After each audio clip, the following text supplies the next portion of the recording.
This really is a beautiful card. I do love the RGB along the sides, although I do believe this cooler is way overkill for an RX 580, but hey, if it looks good and it's cooled well, then people want to buy it. So that's good with me. So let's take this thing off and get a closer look at it, shall we? This will be the last time this RX 580 occupies a working system in my possession. Hey guys, what's up? In today's video, we're going to be talking about one of the most popular graphics cards ever released.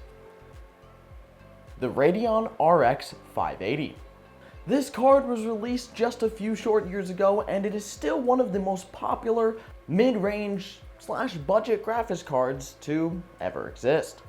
Now, unfortunately for many of us gamers, this graphics card, the RX 580, has been a favorite for graphics card miners and large-scale operations. So availability and pricing of this card kind of skew with the price of Bitcoin and similar mineable cryptocurrencies. Yes, I'm aware you can't mine Bitcoin with GPUs anymore, but you get the point.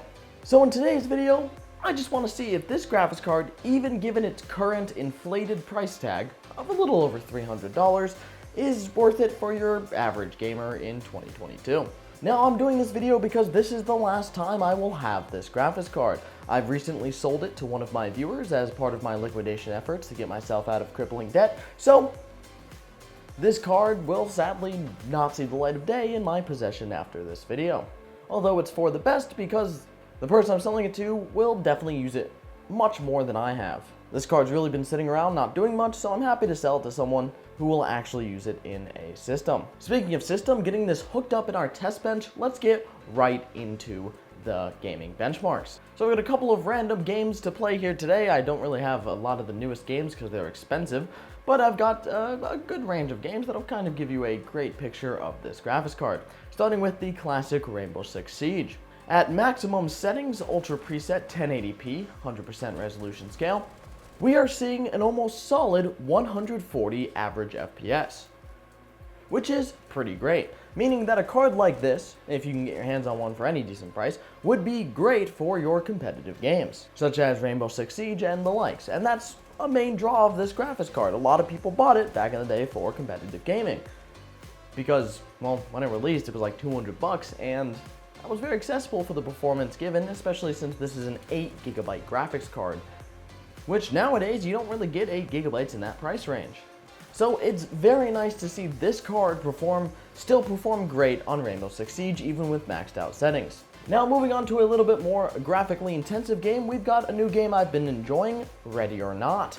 This game is much more graphically intensive and much more in-depth than Rainbow Six Siege. It's a tactical SWAT shooter that has really realistic looking graphics, and I quite frankly have fallen in love with it recently.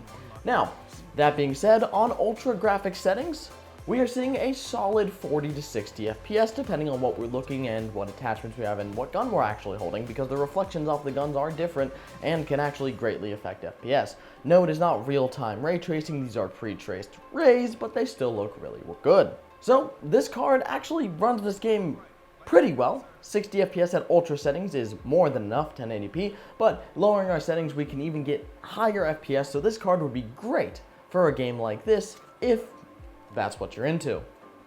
It happens to be what I'm into, so I'm glad to use this card to play it. Now, of course, it doesn't stop me from getting blown up or shot in the face or losing all of my teammates, but hey, at least I can't blame my FPS. I've also enabled tracking of the card's power draw, and during intensive workload, 100% utilization, maxed out in game, we actually see about a peak power draw of around 150 watts. That's pretty high for a graphics card like this. It is only equipped with a single 8-pin, although that puts its max power draw between the 75 watts of the PCIe slot and, I don't know, it's like 200 or something for the 8-pin, whatever it is. Basically over 200 watts, so we're absolutely fine for power draw here, but it's just something to note that this card is pretty power hungry. It's not the most efficient design ever to come out by AMD, and that is something you will notice with these older cards. This card isn't super old, so it's not the most power inefficient thing I've ever used, but especially with a heatsink this beefy, you might see a higher power draw as the card has more headroom to boost for longer. Now moving on really quickly to Red Dead Redemption 2. Now this game at the medium preset 1080p we're getting slightly over 60 FPS, and quite frankly, I can't really complain.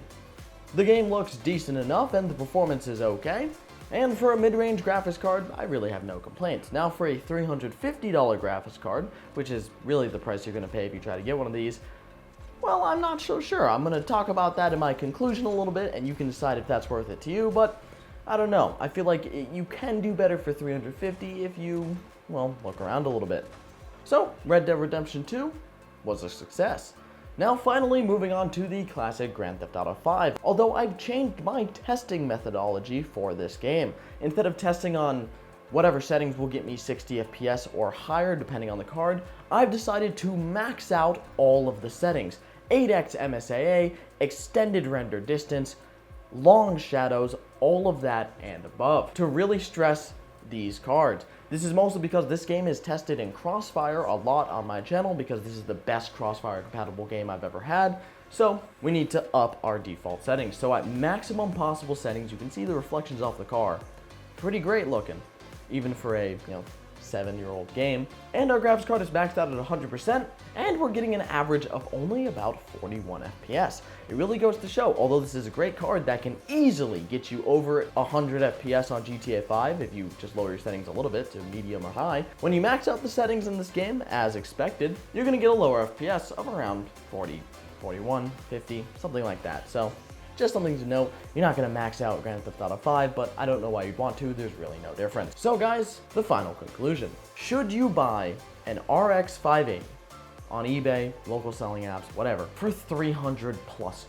For $300, I don't see many better options that are new enough to still be supported and also not super power inefficient that they'll actually raise your power bill and the heat of your entire room. And anything newer is just gonna cost a lot more money. The closest comparison on the Nvidia side is about a 1650 Super to 1660, and that's gonna run you $300 to $500 depending. And the 1650 Super only has 4 gigs of VRAM. This is an 8 GB card, which is actually a lot better. You get more bandwidth, which can easily be used by games, and, well, quite frankly, if you're gonna mine crypto, 8 GB is better, so it's all around a better card. So, for about $300 or $350 and there's no better option, I'd say I would still recommend grabbing the RX 580. Some of you may not agree with that opinion and believe that you should continue waiting, which, if you can, that's probably the best idea. Keep waiting for graphics cards prices to go down, which may eventually happen, or it might not anytime soon, so no one can tell the future. Now, there is a current trend of graphics card prices dropping pretty rapidly. The average price of an RTX 3060 on the used market is down over $100 over 2 weeks ago, and the RX 580 is down to, I've seen some listings for exactly $300 or even less, depending on the model, so it's not impossible to get one of these cards for what I consider a decent price. So, I've provided the performance benchmarks that I can given my setup, and I'm going to be saying goodbye to this RX 580. Hopefully the person I sold it to can enjoy it as much as I have. This is an amazing card. I've always believed the RX 580 was just a decent GPU made by AMD. It seems to be one of the very few AMD cards that doesn't have hardware breaking driver issues and actually performs like it's supposed to. So I do genuinely love this card and can actually recommend it despite its inflated price. Unless you're getting around $400, in which case it's not worth it. Anything, you pay less than that. But that being said, that's all I have for you guys today. I hope you guys enjoyed this little video, saying goodbye to my RX 580, and hopefully you guys will be saying hello to one very soon. Thank you so much for watching. I hope you guys kind of enjoyed. I love you guys, and we'll see you in the next one. Peace.